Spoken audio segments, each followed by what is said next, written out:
Bienvenidos a la presentación de la última de las unidades temáticas del curso de Contabilidad en Sistemas Integrados de Gestión. La unidad temática tiene que ver con integración de sistemas y en particular con web service, facturación electrónica, firma digital y formatos XBRL de intercambio de estados financieros. Cuando hablamos de tecnología, generalmente lo primero que pensamos tiene que ver con la globalización seguramente, ¿no? Y en realidad es con causa y consecuencia seguramente, pero no es obviamente el tema para este curso. Pero sin duda la globalización ha implicado el compartir información y en muchos casos la integración vertical, por ejemplo en organizaciones. La necesidad de que el dato que es producto de una organización sea insumo para otra, y eso no solo tiene que ver con filiales de una casa matriz que deben reportar, sino también integración de información entre proveedores con sus consumidores, entre la información que hacen generan los usuarios en una página web y que tiene que ser utilizada, pero también en la información que se genera en el uso de determinados productos, que también pueden ser información valiosa al momento de diseñar el sistema de información de una organización.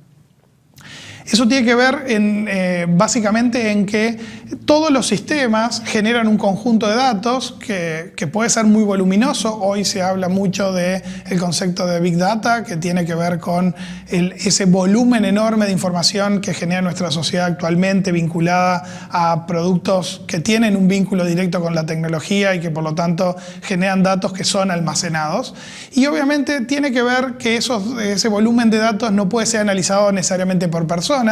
y por lo tanto el vínculo entre esos datos y nuevos datos para la toma de decisiones debe hacerse a través de la conectividad de sistemas. Eso es lo que llamamos muchas veces machine to machine, conectividad entre máquinas, es decir, que por ejemplo la máquina que produce en una fábrica unidades de un producto terminado informe al sistema de gestión, por ejemplo, para asignación de horas de operarios de esa máquina, el tiempo de parada, la cantidad de unidades producidas, que informe, por ejemplo, si la máquina falla y el historial de fallas para que se haga un mantenimiento preventivo, o que también informe al sistema de compras los consumos que se va teniendo de materia prima para disparar procesos de compras de nuevas materias primas. Pero eso implica que no es que tengo un conjunto de datos que se obtienen de esa máquina en formato de listado y que un analista va a tomar esos datos para planificar la decisión de compras de materia prima, para ingresar nuevamente esos pedidos de compra al sistema, sino que lo que esperamos es que la comunicación sea entre sistemas, que el sistema de la máquina que produce informe las necesidades de materia prima al sistema que se encarga de las compras y la intervención humana sea simplemente para validar ese proceso y no para realizar una nueva carga de datos. Esos tipos de integraciones, lo que llamamos machine to machine o integración entre máquinas, tiene que ver con algunas herramientas tecnológicas que están disponibles principalmente en los últimos años, como por ejemplo los servicios web, los web services.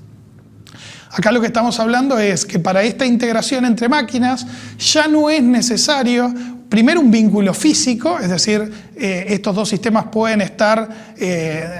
distantes y la comunicación puede hacerse a través de la web, a través de internet, y además que la forma de comunicación no implica que debemos tener una forma de ordenar los datos específico de este sistema con sino que lo que podemos establecer es un conjunto de criterios o un conjunto de lo que llamamos etiquetas en unos archivos con un formato determinado que en general va a poder ser leído por otros sistemas.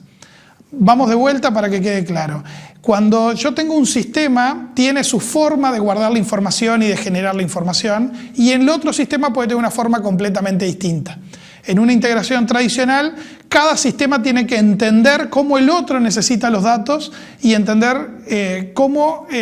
su contraparte genera esa información para poder hacer un protocolo de comunicación específico entre estos dos sistemas.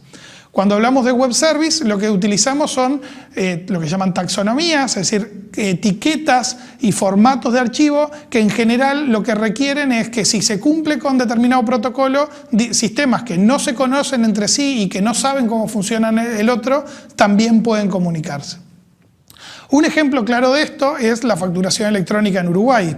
Lo que se estableció fue que cada una de las empresas iba a generar la información de facturación electrónica para la Dirección General de Impositiva en un formato a través de web service. Y lo que no requiere es que la DGI conozca cómo es el sistema de facturación de cada una de las empresas. Simplemente hay un acuerdo en cómo es el formato de ese archivo y cómo es la herramienta de comunicación que son estos servicios web.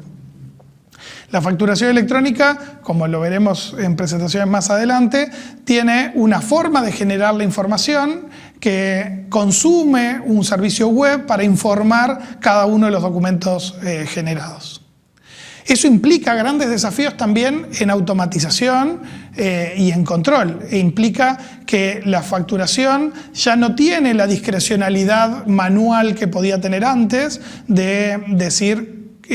cómo yo completo una factura y qué datos envío y qué datos no cuando hago a posteriori un informe para la declaración fiscal, sino que la información fluye en tiempo real entre dos sistemas bien diferentes. Eso implica que tenemos nuevos controles, nuevas formas de entender el proceso, como habíamos hablado en las unidades anteriores. Otro elemento que aparece vinculado a facturación electrónica y que no todos en las organizaciones conocían es la firma digital. Que la firma digital no es simplemente el proceso de digitalización de la firma tradicional papel. Lo que tiene que ver ya no es con darle seguridad o darle validez a un documento a partir de una firma física, sino que tiene que ver con un identificador de los archivos, de manera que es de considerar esos archivos como válidos. Es decir, que el documento tiene un conjunto de datos electrónicos que hacen que ese documento pueda ser validado por el receptor de la información. Eso es válido para factura electrónica, pero también seguramente sea muy útil cuando intercambiamos estados financieros en formato digital. Como vamos a ver en esta unidad,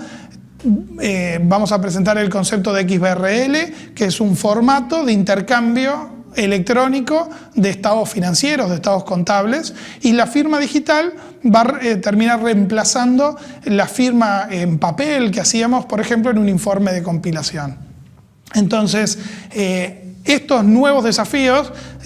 y nuevas características del intercambio de información no solo afectan a los informáticos desde el punto de vista de cómo se automatizan estos procesos, sino también nos afectan a nosotros como profesionales de la información, y ese es el abordaje que le queremos dar.